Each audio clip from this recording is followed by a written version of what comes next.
لو أنزلنا هذا القرآن على جبل لرأيته خاشعا متصدعا من خشية الله.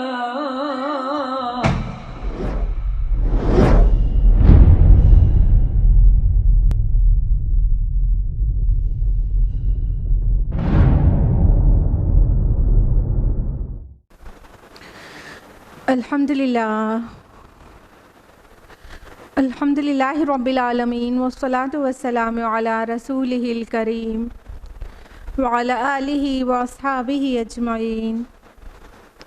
اما بعد اعوذ باللہ من الشیطان الرجیم. بسم اللہ الرحمن الرحیم. وَلَقَدْ يَسَّرْنَا الْقُرْآنَ لِلذِّكْرِ فَهَلْ مِن مُدَّكِرٍ. بسم اللہ الرحمن الرحیم.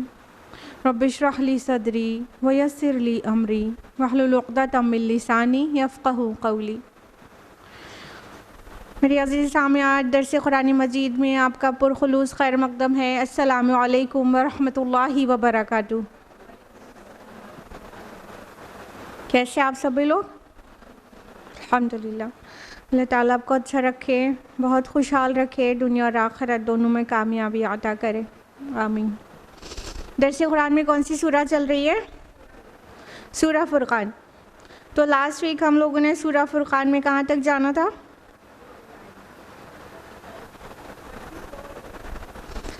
جی 44 تک ہو گیا تھا. آج 45 آنورڈس ہم لوگ انشاءاللہ جانیں گے تفصیل سے.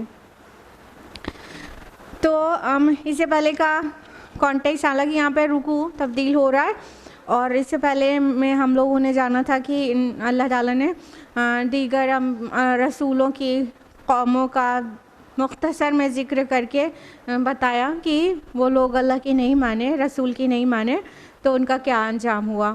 پھر نبی صلی اللہ علیہ وسلم پر جو ظلم و ستم کہ وہ پہاڑ توڑتے تھے، اس میں سے کچھ چیزوں کا ذکر کیا کہ کتنے اعتراضات تھے اور اس کا جواب دیا.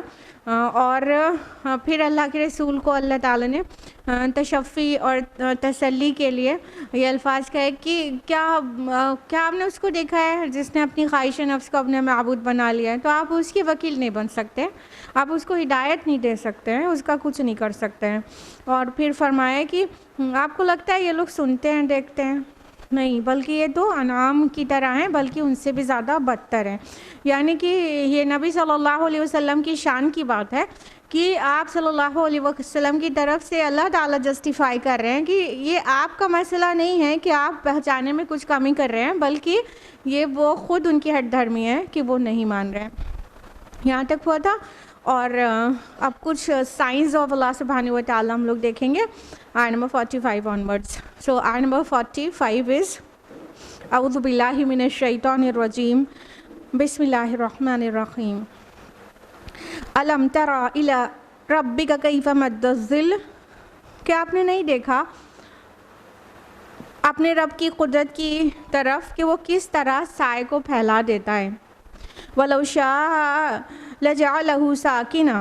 اور اگر وہ چاہتا تو اس کو مستقل ٹھہرائے رکھتا. ثُمَّ جَعَلْنَا الشَّمْسَ عَلَيْهِ دَلِيلًا. پھر ہم نے سورج کو اس پر رہنما بنایا. اب اللہ سبحانہ و تعالیٰ ایک اپنی نشانی کا ذکر کر رہے ہیں کہ آپ غور کریے کہ کس طرح سے اللہ تعالیٰ سائے کو پھیلاتا اور سمیٹتا ہے. سایہ جہاں پہ جو ظل لفظ آیا ہے، ظل معنی سایہ ہوتا ہے، شیڈو. اور شیڈو کس سے بنتی ہے؟ جو لائٹ کے اپوزٹ میں جو ڈارکنیس ہوتی ہے اس کو شیڈو کہتے ہیں. تو یہ ظل اور ظلال یہ اور ظلمات، یہ سارے جو الفاظ ہیں وہ ڈارکنیس کے لیے آتے ہیں. تو اللہ تعالیٰ فرما رہے ہیں کہ آپ دیکھیے کہ صبح شام آپ یہ چیز کا مشاہدہ کرتے ہیں کہ جب سورج نکلتا ہے تو سایہ بہت پھیلا ہوا ہوتا ہے. مشرق سے سورج نکل رہا، مغرب کی طرف بہت پھیلا ہوا سایہ. جیسے جیسے سورج چڑھتا ہے اور اپنے پیک پر پہنچتا ہے، سایہ غائب ہو جاتا ہے. اور پھر جیسے سورج ڈھلنے لگتا ہے مغرب کی طرف تو سایہ پھر سے مشرق کی طرف پھیلنے لگتا ہے. اور پھر سورج پوری طرح سے غروب ہو جاتا ہے تو وہ سایہ یعنی وہ ڈارکنیس وہ پوری طرح سے پھیل جاتی ہے اور رات آ جاتی ہے. تو یہ ہم لوگ دیکھتے رہتے ہیں. تو اللہ تعالیٰ اس کو اپنی نشانی بتا کر اس کی طرف ہمارا اٹینشن سیک کرنا چاہتے ہیں کہ تم دیکھو تو اگر یہ سایہ تم پر پھیلا رہ جاتا, یعنی وہ جو رات ہے, وہ جو ڈارکنیس ہے, وہ مستقل تمہارے اوپر ہو جاتی تو کیا ہوتا. ہاں, بلکہ وہ اس سے بھی زیادہ عظیم انداز میں سورہ قصص کی آیت نمبر 71-3 میں کہا گیا ہے کہ اگر ان سے پوچھئے کہ غور کرو, اگر اللہ تعالیٰ تم پر یہ جو اندھیرا ہے وہ ہمیشہ کے لیے رکھ دیتا تو قیامت تک کے لیے, تو کون سا معبود ہے جو تمہارے لیے روشنی لا دیتا. اور اگر یہ سورج کو ہمیشہ تمہارے اوپر چمکتا ہوا یعنی دن کو ہمیشہ کے لیے رکھ دیتا تو پھر تم کو کون رات کے لیے آرام لا کے دیتا. اور اللہ تعالیٰ نے دن اور رات بنائے تاکہ تم اس میں اللہ کا فضل تلاش کرو اور آرام کرو. یہ دونوں ہی چیز اللہ تعالیٰ نے بنائے. تو یہ سوچنے کی بات ہے, ہم لوگ کے اراؤنڈ صبح شام جو چیزیں ہوتی رہتی ہیں ہم اس کو نارمل سمجھنے لگتے ہیں, اس پہ غور نہیں کرتے کہ اس میں کتنی بڑی نشانیاں ہیں اور اللہ تعالیٰ کی کتنی بڑی حکمت اور کتنی بڑے وہ سسٹم کے تحت یہ چیزیں چل رہی ہیں. بھائی سایہ کیسے بنتا ہے, رات کیسے آتی ہے, دن کیسے آتا ہے, سورج ہے اس کے راؤنڈ ہمارے ارتھ چکر لگا رہی ہے اور جو سائڈ ارتھ کا فیس کرتے ہیں سورج کی طرف تو ادھر روشنی ہوتی ہے اور دھیرے دھیرے چینج ہوتا ہے تو وہ سایہ بنتا ہوا پھر پوری طرح سے سایہ ہو جاتا ہے, کہنے کا مطلب ڈارکنیس ہو جاتی ہے. تو یہ کتنی عظیم سطح پر ہو رہا ہے. ہاں, تو اللہ تعالیٰ اس پر غور کرنے کی دعوت دے رہے ہیں اور فرما رہے ہیں کہ ہم نے سورج کو اس پر دلیل بنایا ہے. دلیل یہاں پر ایک تو اس معنی میں ہے جیسے پائلٹ کو کہتے ہیں کہ جو ورڈ پائلٹ ہے تو وہ دلیل ہے کہ وہ جدھر چاہتا ہے ڈائریکشن دیتا ہے پلین کو اور لے جاتا ہے. اسی طرح جب کشتی میں انسان سفر کرتا ہے تو جو انسان اس کو کشتی میں وہ سمندر کا راستہ بتاتا وہ چلتا ہے اس کو دلیل کہتے ہیں. تو اور دلیل دوسرے معنی میں جو کہ ریلیٹڈ ہے وہ یہ ہوتی ہے نا کہ دلیل چیزوں کو واضح کرتی ہے تو سمجھ میں آتا ہے. ٹھیک, تو یہ سورج جو ہے دلیل ہے. تو سورج سائے کے لیے دلیل ہے پہلے معنی میں کہ اس کے اکارڈنگ سایہ بن رہا ہے, اس کے پریزنس اور اس کے ایبسنس کے حساب میں سایہ بن رہا ہے. اور دلیل وضاحت کے لیے ہے کیونکہ ہم اپوزٹ سے چیزوں کو زیادہ بہتر پہچانتے ہیں. تعرف الاشیاء باضدادها عربی زبان کا ایک مقولہ ہے, اس کا معنی ہے کہ وہ چیزیں اپنے اپوزٹ سے پہچان میں آتی ہیں. تو جب ڈارکنیس کی بات ہو رہی ہے تو سورج اس پر دلیل ہے. ڈارکنیس جاتی ہے جب سورج آتا ہے. تو سورج کو اللہ تعالیٰ نے یہاں پر دلیل کہا ہے کہ ہم نے سورج کو اس پر دلیل بنایا ہے, یعنی سائے کے بننے اور ڈارکنیس اور لائٹ کے آنے میں. ابھی اس میں بہت اہم باتیں پوشیدہ ہیں, اس کو آگے انشاءاللہ بتاتے ہیں. آیت نمبر 46 میں ہے ثم قبضناہ الینا قبضا یسیرا, پھر ہم اس کو آہستہ آہستہ اپنی طرف سمیٹ لیتے ہیں. یعنی جب رات آتی ہے تو پورا ہی سایہ ہو جاتا ہے, پورا ہی ڈارک ہو جاتا ہے. تو یہ اللہ تعالیٰ کے پورے نظام قدرت کے تحت یہ چیزیں چل رہی ہیں, یعنی اللہ تعالیٰ نے اس کو اپنی طرف منسوب کیا ہے. اور یہاں پہ دیکھیے ایک التفات بھی ہے کہ جو آیت نمبر 45 ہے اس میں اللہ تعالیٰ نے اپنے کو تھرڈ پرسن بتا رہے تھے. ٹھیک ہے, وہ چاہتا وَلَوْ شَاءَ لَجَعَلَهُ سَاكِنًا, تھرڈ پرسن بتا رہے تھے. آیت نمبر 45 میں ہی ہم نے سورج کو اس پر دلیل بنا دیا, فرسٹ پرسن آ گیا. اس کو التفات کہتے ہیں. اتنا بیوٹیفلی سوئچ ہوتا ہے قرآن حکیم میں اس طرح سے. اللہ تعالیٰ پہلے اپنے کو تھرڈ پرسن بتا رہے تھے, وہ اللہ ہے جو ایسا کرتا ہے, اور پھر ہم سورج کو رہنما اس کے اوپر بنائے ہوئے ہیں, دلیل بنائے ہوئے ہیں. اور آیت نمبر 46 میں پھر سے فرسٹ پرسن آ گیا کہ ہم اس کو آہستہ آہستہ اپنی طرف سمیٹ لیتے ہیں. تو ہمیں فوراً سے ذہن میں, ابھی ہم دیکھ رہے تھے نشانیاں, اب ہمارا دماغ فوراً اس طرف مڑنا چاہیے کہ یہ کون کر رہا ہے. تو اللہ تعالیٰ اس کو اپنی طرف منسوب کریں کیونکہ اللہ تعالیٰ کر رہے ہیں، تو فوراً ہمیں اللہ کی یاد آنی چاہیے جب ہم ان چیزوں کو صبح شام دیکھیں. So please be attentive towards all these science. ہم سائنس پڑھتے SCIENCE، لیکن ہم سائنس نہیں پڑھتے SIGNS سائنس. ہمیں ان نشانیاں، آیات، سائنس، اس کو پڑھنا چاہیے، اس کے اوپر غور کرنا چاہیے. خالی ہم سائنس کی بات کرتے ہیں، ہم ایسٹرانومی میں پڑھ لیتے ہیں، بلکہ EVS تک میں اتنی چھوٹی چیز پڑھائی جاتی ہے کہ کس طرح سے سورج کے اراؤنڈ ارتھ ہماری چکر لگا رہی ہے، جس کی وجہ سے یہ چیزیں ہوتی ہیں. تو ہم سائنس پڑھ لیتے ہیں اور سائنس نہیں پڑھتے ہیں، سائنس پہ غور نہیں کرتے ہیں. ہمیں سائنس کے ساتھ ساتھ سائنس پہ بھی غور کرنا چاہیے. آیت نمبر 47 میں فرمایا وَهُوَ الَّذِي جَعَلَ لَكُمُ اللَّيْلَ لِبَاسًا وَالنَّوْمَ سُبَاتًا وَجَعَلَ النَّهَارَ نُشُورًا، اور وہی ہے جس نے رات کو بنایا تمہارے لیے اوڑھنا اور نیند کو آرام، اور دن کو بنایا اٹھ کھڑے ہونے کا وقت. دیکھیے آ گئی نا وہ بات کہ یہ سب چیزیں کیوں ہو رہی ہیں. تو اللہ سبحانہ تعالیٰ فرما رہے ہیں کہ ہم نے رات کو تمہارے لیے اوڑھنا بنایا، لباس بنایا ہے. رات کو لباس کیوں کہا گیا؟ انسان جسم کے اوپر لباس پہنتا ہے جو اس کو کور کرتا ہے، ٹھیک ہے. تو رات جب آتی ہے تو وہ ڈارکنیس سے کور کر لیتی ہے سب کو. تو اس لیے رات جو ہے ایک ٹائپ کا لباس ہے. اگر اتنی لائٹ جلنے میں سونے کے لیے آپ سے بولا جائے تو شاید آپ بیڈ شیٹ یا بلینکٹ کو بالکل پورا اوپر تک اوڑھ کے سوئیں گے. کسی حد تک آپ کو اندھیرا چاہیے. تو یہ رات اپنے آپ ویسے آپ کے لیے لباس بن کے آ جاتی ہے نا کہ آپ اس کو اوڑھ لیتے ہیں، اندھیرا چھا جاتا ہے، پھر آپ کو اچھی طرح سے نیند آتی ہے. اس سے آپ کی فطرت کس طرح سے ڈیزائنڈ ہے اس کا بھی پتہ چل رہا ہے. آج کے معاشرے میں رات میں جاگنا اور دن میں سونا یہ بہت عام بات ہو گئی ہے، بالکل خلاف فطرت ہے. اور جو چیز خلاف فطرت ہوتی ہے مطلب کہ ہماری سائیکالوجی اور ہماری فزیولوجی اس طرح ڈیزائن ہی نہیں ہوئی ہے. تو اگر ہم خلاف فطرت چیزیں کرتے ہیں تو ہم اپنی فزیولوجی کو کہیں نہ کہیں ڈسٹرب کر رہے ہوتے ہیں، جو ہماری باڈی پہ ہارمفل افیکٹ ڈالتی ہے.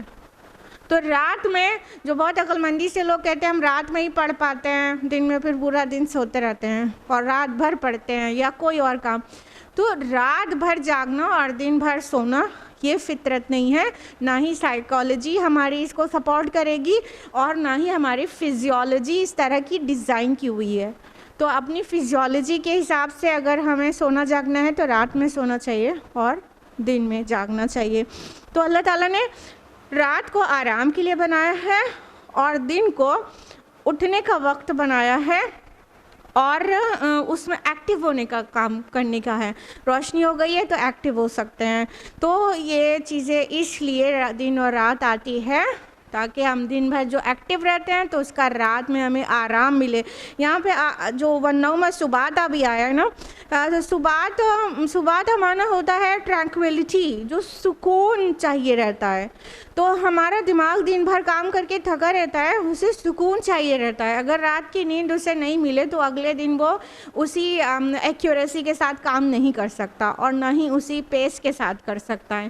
تو یہ ایکیوریسی اور پیس کو ریسٹور کر دیتی ہے ہماری نیند. تو اس لیے رات کی نیند بہت زیادہ اہم ہے.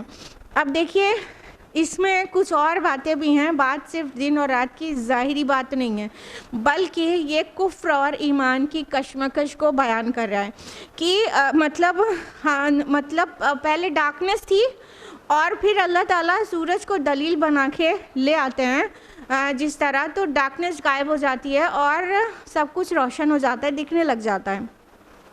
تو یہ اس سرزمین پر، مکہ کی سرزمین پر، اس کے جب آیات نازل ہوئی تھی تب کے کانٹیکس میں جائیے کہ وہاں پر اندھیرا پھیلا ہوا تھا گمراہی کا، اور بہت صدیوں سے وہاں پر کوئی رسول نہیں آیا تھا. پھر اللہ سبحانہ و تعالیٰ نے اپنی نبی صلی اللہ علیہ وسلم کو بھیجا سراجا منیرہ بنا کر، کہ بالکل روشن چراغ بنا کر بھیجا، جو کہ علم اور ہدایت کا سامان اپنے ساتھ لے کر آئے تاکہ گمراہی کا اندھیرا مٹ جائے. تو اس طرح یہ جو ضلالت ہے، جو کفر ہے، وہ ڈارکنیس ہے، ظلمات ہے، اور جو ایمان ہے اور نبی صلی اللہ علیہ وسلم کا پیغام ہے وہ روشنی ہے، وہ ہدایت ہے. تو اس طرح سے اس کے اندر کئی چیزیں ہیں. اور یہ رات کو سونا اور اٹھنا دن کو، یہ باعث بعد الموت کی طرف بھی اشارہ کر رہا ہے کہ جس طرح تم رات میں سوتے ہو اور صبح کو اٹھ جاتے ہو اور ایکٹیو ہو جاتے ہو، اسی طرح تم ابھی ایکٹیو چل رہے ہو اور تم سو جاؤ گے، پھر یعنی موت آ جائے گی. اتنا تک تو تم مشاہدہ بھی کرتے ہو، لیکن پھر سے تمہیں ایکٹیو ہونا ہے، یعنی تم پھر سے جلائے جاؤ گے اور تمہارا حساب و کتاب ہوگا. And it is quite easy for اللہ سبحانہ و تعالی، کیونکہ ہم سمجھتے ہیں کہ مطلب ایسا کیسے ہوگا کہ انسان دوبارہ زندہ ہو جائے گا. تو ہم کیا روز رات میں دیکھتے نہیں ہیں کہ رات میں سو جاتے ہیں، صبح اٹھ جاتے ہیں. نیند بھی تو کیا ہے، وہ جو موت ہے اپنی اس سے بہت مشابہ ہے. دیکھیے موت کے بعد انسان مردہ پڑا ہوتا ہے، سن نہیں سک رہا ہوتا ہے. جب ہم سو جاتے ہیں تو سراؤنڈنگ میں کوئی کچھ بول رہا ہوتا ہے، کہاں سن پا رہے ہوتے ہیں. بہت ساری چیز ایسی ہیں سوئے ہوئے انسان کی جو موت سے مشابہ ہیں. تو جس طرح تم مطلب ایک نیم موت روز آنا سوتے ہو اور پھر صبح تو اٹھ جاتے ہو نا، تو this is also quite easy to اللہ سبحانہ و تعالیٰ to revive you, to resurrect you. It's quite easy for him. تو تم آخرت میں دوبارہ جلائے جاؤ گے. That's why our beloved prophet صلی اللہ علیہ وسلم یوز ٹو ریسائٹ دس دعا. سنائیے آپ لوگ جلدی سے، جب صبح اٹھتے ہیں تو کیا پڑھتے ہیں؟ آپ کے نبی کیا پڑھتے تھے؟ بالکل، الحمدللہ الذی احیانا بعد ما اماتنا والیہ النشور. تو ہم روز تو صبح کہتے ہیں اپنے رب سے کہ شکر ہے اس اللہ کا جس نے ہم کو موت کے بعد زندگی دی. روز روز کہتے ہیں نا اللہ پاک سے موت کے بعد زندگی، اور پھر اسی کی طرف پلٹنا ہے، اسی کی طرف جا کے جمع ہونا ہے نا.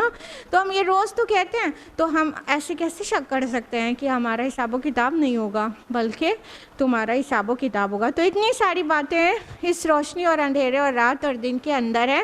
پریویس آیات بھی جو تھیں وہ ڈارکنیس اور وہ روشنی، وہ سب کی بات ہدایت اور کفر سے اس کے اندر تھا، اور دنیا اور آخرت کا میسج اس کے اندر ہے.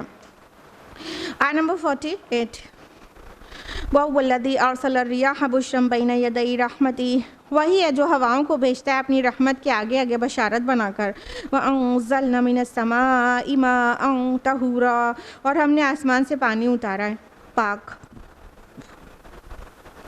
اب دیکھیے اس فزیکل ورلڈ میں دیکھتے ہوئے جو ہمیں چیزیں دکھائی پڑتی ہیں، ان کے کچھ سائنس اور کیری آن کیے جا رہے ہیں بتانا. ایک سائن اور کیا بتایا گیا، جو ہوا اور بارش کو اللہ تعالیٰ اپنا سائن بنا کے بتا رہے ہیں کہ وہ اللہ ہی تو ہے جو خوشخبری دینے والی ہوائیں بھیجتا ہے بارش سے پہلے، باران رحمت سے پہلے، اور ہم نے آسمان سے پاک پانی اتارا جو ہم کو پاک کرتا ہے.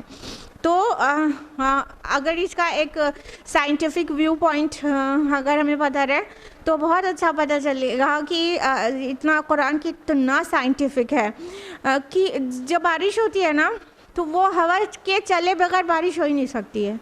So you should stay aware of the role of the wind in the rain. I'm telling you. جب بادل کیسے بنتے ہیں، سمندر سے بخارات ایواپوریٹ ہو کر اوپر جاتے ہیں تو وہ بہت چھوٹے چھوٹے کلاؤڈس کا فارمیشن کرتے ہیں. ان کو کیومولس کلاؤڈس کہتے ہیں. چھوٹے چھوٹے ٹکڑے اوپر جا کے بھاپ کی شکل میں اوپر جمع ہو جاتے ہیں. تو یہ چھوٹے چھوٹے کلاؤڈ کبھی برس ہی نہیں سکتے ہیں، اللہ تعالیٰ ہواؤں کو بھیجتے ہیں. تو جب ہوائیں چلتی ہیں اور اس جانی میں جس میں اللہ کی مرضی ہوتی ہے تو وہ ہوائیں یہ چھوٹے چھوٹے بادلوں کے ٹکڑوں کو پش کرتی ہیں، تو وہ ایک دوسرے کے قریب آتے ہیں اور یونائٹ ہونے لگتے ہیں. تو جب یہ بادل چھوٹے چھوٹے کیومولس کلاؤڈس یونائٹ ہوتے ہیں تو ہیوج کلاؤڈ باڈی بناتے ہیں جس کو کیومولو نمبس کلاؤڈ کہتے ہیں. تو یہ کیومولو نمبس کلاؤڈ بہت ہیوی پورا اسٹیک ہو جاتا ہے، تو پھر اتنا ہیوی رہتا ہے کہ وہ سہ نہیں سکتا تو وہ گرنے لگتا ہے. اس کو ہم بارش کرتے ہیں. اب یہاں سے ونڈ کو ہٹا لیجئے کہ ہوا نہیں چلی تو یہ چھوٹے چھوٹے سے کلاؤڈ جو ہے ویپر کے فارم میں جو اوپر رہیں گے وہ کبھی برس ہی نہیں پائیں گے. ان کو برسنے کے لیے یونائٹ ہونا ضروری ہے، بھاری ہونا ضروری ہے، پھر وہی تبھی وہ بادل گرتے ہیں تو بارش اس کو کہتے ہیں۔ تو اس لیے یہ جو ہوا ہے قرآن میں بہت سارے مقامات پر اور بہت گریٹ ڈیٹیل میں اس کو ڈسکرائب کیا گیا ہے کہ ہوا کا بہت امپورٹنٹ رول ہے۔ تو اس لیے اس طرح سے کہا گیا ہے کہ یہ جو ہوائیں ہیں نا یہ بشارت دیتی ہیں، یعنی یہ ہوا ہی تو ہے جو چلنے کے بعد بارش آ سکتی ہے، تو یہ خوشخبری دیتی ہوئی ہوا چلتی ہیں۔ اور ان جنرل ہم اگر دیکھیں تو بارش سے پہلے تھوڑا سے ٹھنڈی ہوا کے جھونکے چلتے ہیں تو انسان کو امید ہوتی ہے کہ اب بارش ہوگی نا۔ تو ایسے بنا سائنٹیفک ویو پوائنٹ جانے بھی ہم اس کو خوشخبری دینے والی ہوائیں سمجھ سکتے ہیں نا، لیکن سائنٹیفک ویو پوائنٹ جانے تو اور زیادہ اللہ تعالیٰ کا شکر ادا کرنے کا دل کرتا ہے۔ تو اللہ تعالیٰ نے فرمایا کہ یہ ہوائیں جو خوشخبری باران رحمت سے بارش سے پہلے چلتی ہیں، پہلے ہی والی ہوا کی بات ہو رہی ہے، اس کے بعد ہی بارش ہوتی ہے، تو یہ پہلے چلتی ہیں۔ اور ہم نے پھر اس کے نتیجے میں کیا ہوتی ہے، بارش ہوتی ہے تو ہم نے کیا کیا کہ یہ پاک پانی اتارا۔ تو پانی بارش کا اٹ سیلف بھی پاک ہے، اور طہورا ورڈ آیا ہے نا، تو یہ اس کا معنی ہے جو پاک کرے۔ تو پانی وہ میڈیم ہے جس سے ہم پاکی حاصل کرتے ہیں۔ اور فقہی پوائنٹ اگر آپ سمجھنا چاہیں تو پانی کے علاوہ کوئی اور لکوڈ سے انسان پاک ہونا چاہے، لائک ملک ہے، روز واٹر ہے یا کوئی اور لکوڈ ہے، تو پیورٹی نہیں ملے گی، پاکی پانی سے ہی ملتی ہے۔ تو اللہ تعالیٰ کی کتنی بڑی نعمت ہے۔ ہم روز پانی پیتے ہیں، روز نہاتے ہیں، اور آئی ایکسپیکٹ کہ آپ لوگ جمعہ نہانے والے مسلمان نہیں ہیں، ہاں تو روز نہاتے اور روز پانی کو استعمال کرتے ہیں، تو پھر سوچتے ہی نہیں ہیں کہ کچھ بھی اسپیشل ہے یہ ہمارے لیے۔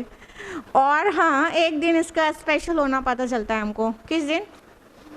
بالکل جس دن لائٹ نہیں آتی رہتی ہے اور ٹینک جو ہے خالی رہتا ہے اور پانی نہیں رہتا ہے، تو اس دن پانی کی ویلیو ہمیں سمجھ آتی ہے۔ یہ بڑا مسئلہ ہے۔ تو جب ہم استعمال کر رہے ہیں تب بھی اپنے رب کے شکر گزار بنے نا، اور جب نہیں ملتا ہے تب ہم پریشان ہوتے ہیں، اس دن تھوڑا ویلیو کرتے ہیں پانی کو، اور اس دن پانی کا کام 1/10 میں ہو جاتا ہے جتنا روز ہم یوز کرتے رہتے ہیں۔ یہ المیہ ہے۔ بہرحال تو پانی سے ہمیں پاکی حاصل ہوتی ہے، اس لیے we should be thankful towards our Lord نا، کیونکہ اس نے ہمیں ایسا پانی دیا۔ ابھی 2-3 دن پہلے ہم سوچ رہے تھے، بہت گہرائی سے پانی کو دیکھ کے سوچ رہے تھے کہ مطلب یہ ایسا لکوڈ ہے جو کلر لیس، اوڈر لیس اور ٹیسٹ لیس ہے۔ اس کی وجہ سے ہی ہم ایک تو پیاس بجھتی ہے، اچھا کوئی اور شربت وربت پی لو تو بھی ایک گلے میں ایک تشنگی رہتی نا اس کو صاف کرنے کی، تو پانی کے ساتھ وہ کبھی وہ تشنگی نہیں آتی۔ کپڑے کو دھو تو اسی سے تو صاف ہو سکتا ہے، کوئی بڑا سے بڑا بادشاہ ہوگا تو کیا دودھ سے کپڑے کو دھوئے گا؟ صاف نہیں ہو جائے گا نا۔ تو بہت زیادہ غور کر رہے تھے، پھر اللہ پاک پہ اتنی محبت آ رہی تھی اور اتنا زیادہ شکر کرنے کا دل کر رہا تھا کہ یہ پانی روز ہم استعمال کرتے اس لیے شکر نہیں کرتے، ورنہ تو یہ ہماری اتنی بڑی ضرورت ہے کہ ہمیں بہت زیادہ شکر کرنا چاہیے اس نعمت کی، صرف اس نعمت کے لیے بہت شکر کرنا چاہیے۔ تو اب اس آیت میں ہم ہدایت اور ہمارے نبی صلی اللہ علیہ وسلم کو کیسے دیکھیں کہ دیکھیے وہ جو بارش ہے وہ ہمارے نبی صلی اللہ علیہ وسلم کی ذات ہو گئی کہ آپ کا ظہور ہوا، اور اس سے پہلے بحیرہ راہب ہو گیا اور بہت سارے جیوز ہو گئے، انہوں نے پیشن گوئی کی تھی کہ ایک نبی آخر الزماں اس سرزمین پہ آنے والے ہیں۔ تو وہ پہلے کی جو جس کو کہتے ہیں خوشخبری والی ہوائیں چل رہی تھیں کافی دن سے، یہودی آ کے سب مدینہ کے اراؤنڈ بس رہے تھے کہ یہاں پہ وہ نبی آئے گا نا، تو وہ خبریں دے رہے تھے، اور وہ بارش کی طرح ہمارے نبی صلی اللہ علیہ وسلم ظاہر ہو گئے، جو ہم سب کو پاک کرنے والے بن گئے، یعنی ہماری جو گندگیاں تھیں اخلاق میں اور دلوں میں اور ہمارے اطوار میں، ہماری سوسائٹی میں، اس کو پاک کر دیا۔ آیت نمبر 49 لِنُحْيِيَ بِهِ بَلْدَةً مَيْتًا وَنُسْقِيَهُ مِمَّا خَلَقْنَا أَنْعَامًا وَأَنَاسِيَّ كَثِيرًا، تاکہ ہم زندہ کریں اس کے ذریعے مردہ زمین کو، اور اس سے ہم سیراب کرتے ہیں اپنی مخلوق میں سے بہت سے چوپایوں اور انسانوں کو۔ تو یہ پانی کا اور یوز اور فنکشنز بیان ہو رہے ہیں کہ بارش نہیں ہوتی رہتی تو کوئی بیرن لینڈ ہوتی ہے وہ بالکل مردہ پڑی ہے، اس پہ بارش ہوتی ہے تو زندگی اس کے اندر سے نکلنے لگتی ہے.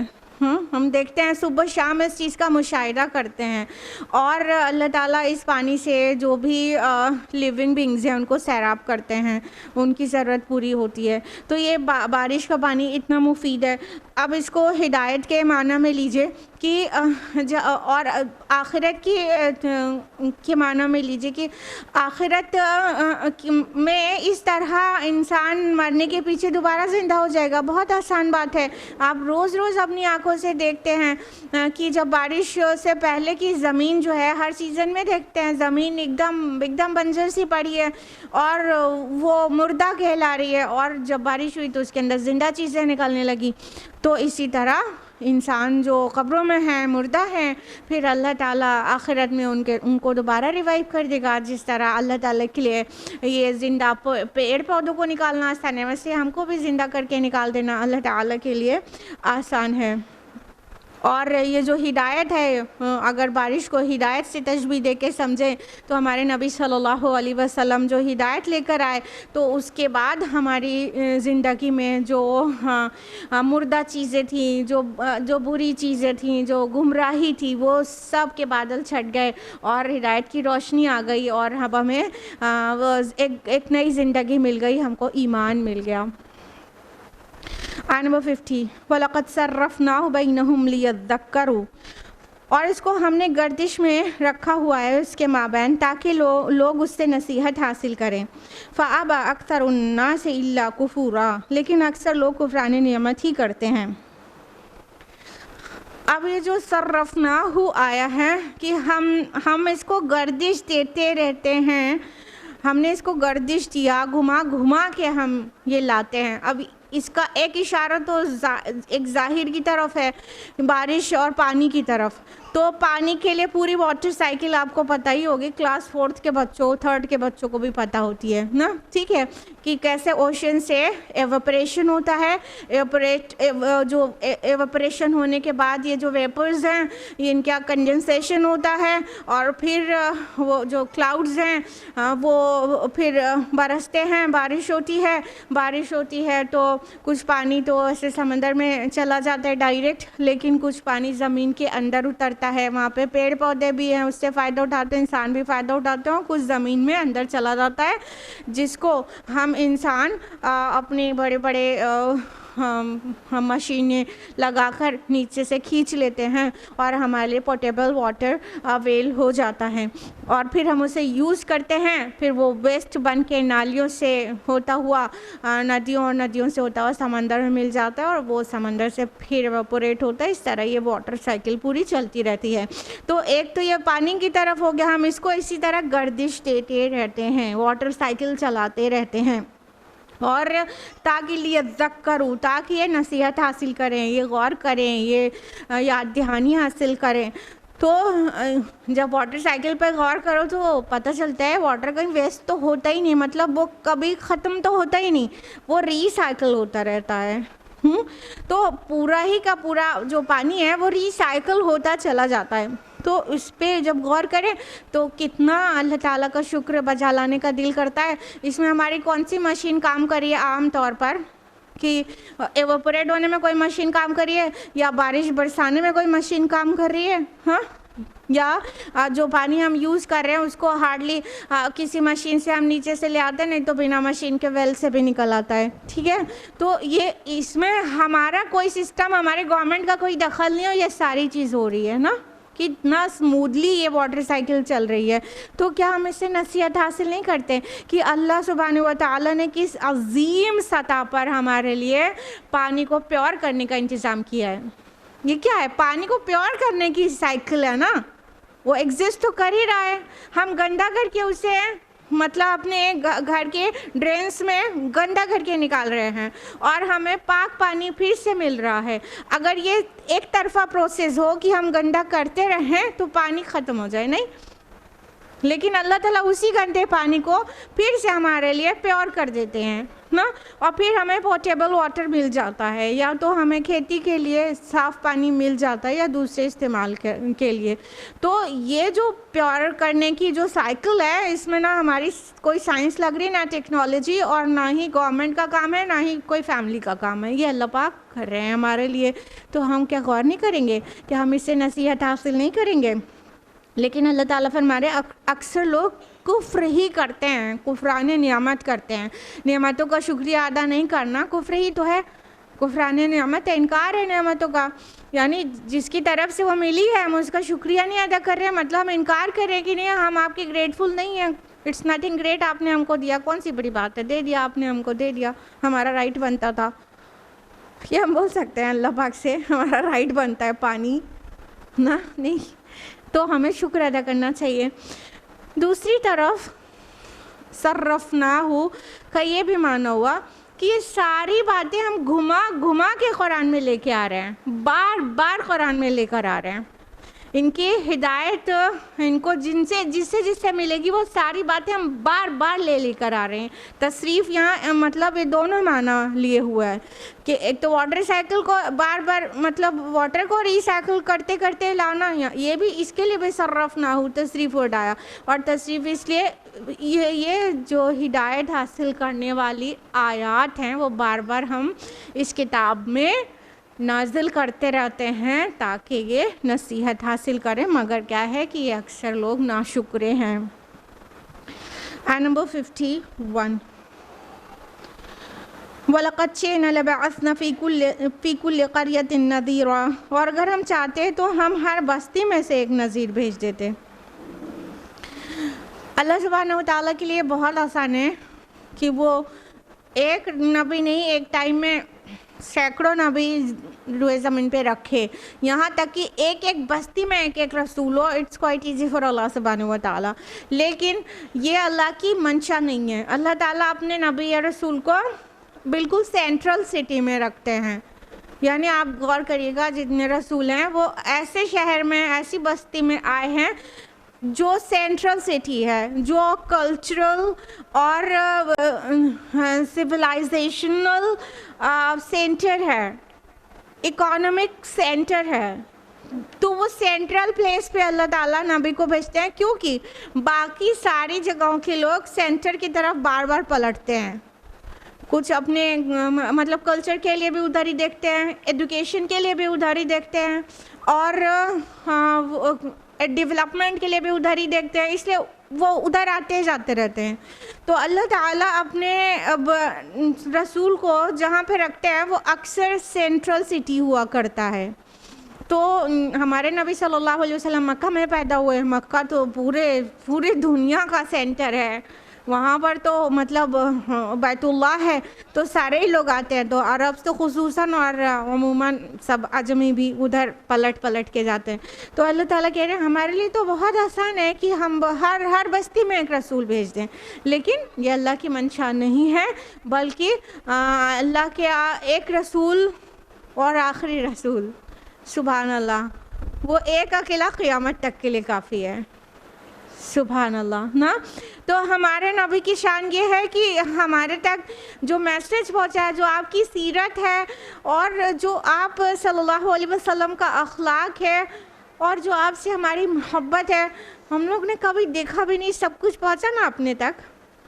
تو it's not required to have نبی in each and every city, یا کوئی بھی ہر جگہ چھوٹی چھوٹی جگہ پہ ایک ایک نبی ہو. نہیں, اللہ پاک لیے آسان تو ہے. وَلِكُلِّ قَوْمٍ ہَادٍ, سورہ حجر میں آیت نمبر 7 میں, سورہ رعد کی آیت نمبر 7 میں یہ کہا گیا ہے کہ ہر قوم کے لیے ایک نبی ہے, لیکن ہر بستی میں ایک نبی اللہ کی منشا کے مطابق نہیں ہے, اس لیے نہیں بھیجا. اللہ کے لیے آسان تھا, لیکن اللہ تعالیٰ اس ایک نبی سے, آخری نبی سے تو پوری قیامت تک کا کام اکیلے لے لیا اس نے.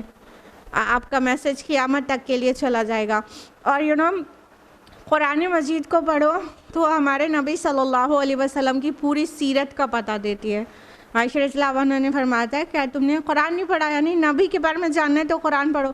تو قرآن ہمارے نبی صلی اللہ علیہ وسلم کی سیرت کا پتہ دیتی ہے، اور سیرت کا مطالعہ ہمارے قرآن کی تفسیر بنتا ہے. تو ہمیں اپنے نبی کا آرام سے آج بھی پتہ ہے، اور میسیج بھی پورا پروٹیکٹڈ ہم تک پہنچ گیا ہے. تو ہمارے نبی صلی اللہ علیہ وسلم تو ہمارے دور اور قیامت تک کے لیے بھی کافی ہیں. آیت نمبر 52 فَلَا تُطِعِ الْكَافِرِينَ. تو اے نبی صلی اللہ علیہ وسلم آپ ان کفار کے کہنا مت مانیے. وَجَاهِدْهُمْ بِهِ جِهَادًا كَبِيرًا، اور آپ ان کے ساتھ جہاد کریں اس قرآن کے ذریعے بڑا جہاد. اب اللہ سبحانہ و تعالیٰ اپنے نبی صلی اللہ علیہ وسلم سے فرما رہے ہیں کہ آپ ان کافروں کا کہنا مت مانیے. یہاں پہ جو لا تطیع آیا ہے ان کی اطاعت مت کریے، یہ اطاعت کے معنی میں آیا، سچ نہیں آیا ہے. کہنے کا مطلب کہ یہ جو آپ کو آفرز دے رہے ہیں نا، ان کے چکر میں مت پڑیے. کیا ہوا تھا کہ ٹائم ٹو ٹائم نبی صلی اللہ علیہ وسلم کو کوئی نہ کوئی آفر دیا گیا تھا. آپ سیرت میں پڑھتے ہو، سنتے رہتے ہیں نا، کہ مطلب لاسٹ میں یہ آفر لے کے آئے تھے کفار کہ ایسا ہے، یہ بہت ریجڈ مت رہیے اپنی کال پر، کچھ ہماری آپ مان لیجئے، ہم بھی آپ کی کچھ مان لیتے ہیں. تھوڑا سا کمپرومائز کریے اپنے ٹیچنگز کے ساتھ. تو تھوڑا ریجڈ مت رہیے، تھوڑے آپ ہماری تھوڑے ہم آپ کی، ایسے کر کے مینیج کر لیتے ہیں. تو اللہ تعالیٰ فرما رہے ہیں نا، دیکھیے جو حق ہوتا ہے نا وہ باطل کے ساتھ کوئی وہ کمپرومائز نہیں کرتا، ایڈجسٹمنٹ نہیں کرتا. ایڈجسٹمنٹ صرف جائز چیزوں کے درمیان میں کیا جاتا ہے. حق اور باطل کے درمیان there is no adjustment, there is no compromise at all. تو اللہ تعالیٰ نے کہا نہیں، ان کے چکر میں مت پڑیے، یہ تھوڑی ہماری تھوڑی تمہاری کرتے ہیں. آج بھی ایسے ہوتا ہے نا، سارے مذاہب میں شادی کیے بیٹھے رہتے ہیں اور سب کچھ فالو ہوتا رہتا ہے. کیا بولیں؟ ہاں، تو یہ تھوڑا حق تھوڑا باطل کا کوئی کانسیپٹ نہیں ہے اسلام میں. حق حق ہے اور وہ برہنہ ہے، ریجڈ ہے. باطل باطل ہے. ہمارے نبی کا اخلاق جو ہے نا، وہ اگر کوئی پہاڑ ہوتا اخلاق تو اس کی پیک ہے ہمارے نبی صلی اللہ علیہ وسلم. تو اخلاق یعنی بات کیسے پیش کرنا ہے وہ ہمارے نبی کا اخلاق ہے، لیکن بات کیا پیش کرنا ہے وہ اللہ کی طرف سے ہے. اس لیے بات کیا پیش کرنا ہے وہ جو اللہ کی طرف سے حق ہے وہ اتنا ہی ریجڈ رہے گا آخر تک. کیسے پیش کرنا ہے اخلاق ہے. So we should not get confused کہ اخلاق کا جو وہ مطالبہ ہے وہ یہ کہ ٹھیک ہے تھوڑی ان کی بھی مان لو، تھوڑی اپنی یہ مان رہے ہیں تو تھوڑی ہم ان کی مان لیں. نہ اخلاق علیحدہ چیز ہے.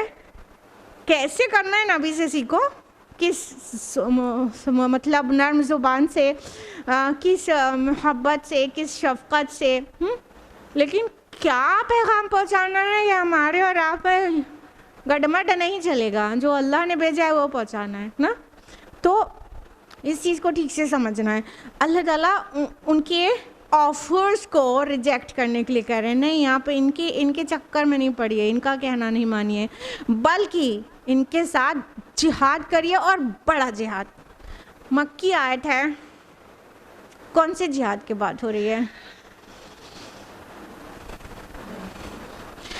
یہ ہے قرآن کے ساتھ جہاد. وَجَاهِدْهُمْ بِهِ جِهَادًا كَبِيرًا. یہ جو بِهِ ہے یہ ضمیر جو ہے قرآن کی طرف ہے، اور اس میں کسی اسکالر کا کوئی اختلاف بھی نہیں ہے. تو قرآن مجید کے ساتھ جہاد کرنا ہے. جہاد بھی سیف نہیں کرنا ہے، یوزنگ سورڈ نہیں کرنا ہے، یوزنگ قرآن کرنا ہے. جہاد بالقرآن. اور جہاد بالقرآن یہ تھا کہ اس پیغام کو بے کم و کاست پہنچانا ہے. اور یہاں پہ جہاد تو ویسے ہی بڑی کوشش کو کہتے ہیں، جو بہت سخت کوشش ہو اس کو جہاد کہتے ہیں. اور جب کبیرہ اس کے ساتھ لگ گیا تو بہت زیادہ مشقت آمیز سخت کوشش. تو اللہ کے نبی صلی اللہ علیہ وسلم کو مکن پیریڈ میں کہا جا رہا ہے اس کے ذریعے آپ کو جہاد کرنا ہے، یعنی یہ قرآن جو ہے اس کے ساتھ کوئی کمپرومائز نہیں ہوگا، اس کو پہنچانا ہے اور اس کے لیے آپ کو ریسٹلیس ہونا پڑے گا، اور آپ ریسٹلیس ہو کے اس کو پہنچائیے، بس لگے رہیے اس کام میں، بس لگے رہیے۔ تو وہ جو جہاد جس کو قتال کہتے ہیں، جو جہاد بالسیف ہے، تلوار کے ساتھ والا جہاد، وہ بہت کنڈیشنل ہے، وقتی ہے، کبھی کبھی ریکوائرڈ رہتا ہے۔ لیکن یہ جو کہا جا رہا ہے وَجَاهِدْهُمْ بِهِ جِهَادًا كَبِيرًا، اس قرآن کے ساتھ جہاد کریے، یہ وقتی نہیں ہے، فل ٹائم کے لیے ہے، ہمیشہ کے لیے ہے، انکنڈیشنل ہے، کبھی کبھی ضرورت نہیں پڑے گی، یہ ہمیشہ اس کی ضرورت رہے گی۔ تو ہم اور آپ بھی اس کے ایڈریسیز ہیں کہ ہمیں یہ کام کرنا ہے، اس قرآن کے پیغام کو عام کرنا ہے، اس کے لیے تھکنا ہے، مطلب ہر طرح سے اپنے باڈی اور اپنے انرجی سے، اپنے کیلوریز سے، اپنے اسکلز سے، اپنے ٹائم سے اور اپنے سرمایہ سے، مال و دولت سے، ان سب سے اس قرآن کے پیغام کو پہنچانے کا جہاد کرنا ہے۔ تو سوئے مت رہیے، یہ کام کرنا ہے، یہ کنڈیشنل اور ٹائم باؤنڈ کام نہیں ہے، انکنڈیشنل اور ٹائم لیس کام ہے، ہمیشہ کرنا ہے، یہ قرآن کو پہنچانا ہے، اس کے ذریعے یہ جہاد ہوا۔ کون سی گورنمنٹ اور کون سے لوگ روکیں گے اس کام کے لیے کہ ہم نہ لڑ رہے ہیں نہ جھگڑ رہے ہیں، بس اللہ کا پیغام پہنچا رہے ہیں۔ آیت نمبر 53، وَهُوَ الَّذِي مَرَجَ الْبَحْرَيْنِ، اور وہی ہے اللہ جس نے دو دریا چلائے، هَذَا عَذْبٌ فُرَاتٌ وَهَذَا مِلْحٌ أُجَاجٌ، یہ میٹھا ہے نہایت خوش ذائقہ اور یہ کھاری ہے نہایت کڑوا۔ وَجَعَلَ بَيْنَهُمَا بَرْزَخًا وَحِجْرًا مَحْجُورًا، اور ان دونوں کے درمیان ہم نے ایک پردہ اور مضبوط آڑ بنا رکھی ہے۔ اب اللہ سبحانہ تعالیٰ اپنا ایک اور سائن بیان کر رہے ہیں، فرمایا کہ اسی نے دو دریا چلائے۔ یہاں پہ لفظ بحرین ہے، جو بحر کا ڈوول ہے، تثنیہ۔ بحر معنی ہیوج واٹر باڈی ہوتا ہے، whether it be sea ocean اور ویدر اٹ بی ریور، ٹھیک ہے، کوئی بڑے واٹر باڈی کو بحر کہتے ہیں۔ تو فرمایا کہ مرج البحرین، دو دریا کو ملا دیا، دونوں چل رہے ہیں ایک ساتھ۔ اب یہ دو دریا کا جو ڈفرینسیشن ہے وہ آگے بتایا گیا ہے، ایک سویٹ واٹر ہے اور ایک سالٹی واٹر ہے، ایک بہت ہی سیلائن واٹر ہے۔ تو اس سے ہمیں صاف پتہ چل گیا کہ ایک فریش واٹر کی بات ہو رہی ہے اور ایک سیلائن واٹر کی بات ہو رہی ہے، نہ کہ ایسے دو دریا جو دونوں سیلائن ہیں اس کی بات ہو رہی ہے۔ تو جو ایک تو وہ زونز کی بات ہو رہی ہے جہاں پر جو ندیاں ہیں، جو دریا ہیں، وہ سمندر میں ملتے ہیں، تو جہاں پہ گرتے ہیں، تو جو دریا سمندر میں جہاں پہ ملتے ہیں ان پلیسز کو کیا کہا جاتا ہے؟ اسٹیوریز کہا جاتا ہے، اگر آپ کو پتہ ہے۔ تو اس ریجن کی اولاً ایک تو بات ہو رہی ہے، کیونکہ ادھر ایک طرف فریش واٹر، دریا میں جو پانی ہوتا ہے وہ فریش واٹر ہوتا ہے نا، سویٹ واٹر، تو ادھر سے فریش واٹر جا رہا ہے اور سمندر میں مل رہا ہے، ادھر سے لائن واٹر ہے، کھارا پانی ہے۔ تو وہ جو اسٹیوریز ہیں اس کی بات ہو رہی ہے کہ ان دونوں کو ملا دیا، لیکن اس کے درمیان میں ایک ان سین بیریئر ہے۔ یہاں پہ آیا نا کہ وہ وَجَعَلَ بَيْنَهُمَا بَرْزَخًا، دونوں کے درمیان میں ایک آڑ ہے۔ برزخ ایک بیریئر کو کہتے ہیں، اور یہاں پہ جو بیریئر ہے وہ ان سین بیریئر ہے، دکھائی نہیں دیتا، but there is a barrier. تو وہ دونوں کے درمیان ایک آڑ ہے اور حجرہ محجورہ، یہ بھی آڑ اور رکاوٹ کو کہتے ہیں۔ تو اللہ تعالیٰ نے اول تو ایک اپنا سائن بیان کیا ہے کہ سویٹ واٹر سیلائن واٹر میں جب ملتا ہے ایسچوریز پر، تو کیا ہوتا ہے، دونوں ایک دم سے گڈمڈ نہیں ہو جاتے ہیں، بلکہ ایک پکنوکلائن زون بناتے ہیں۔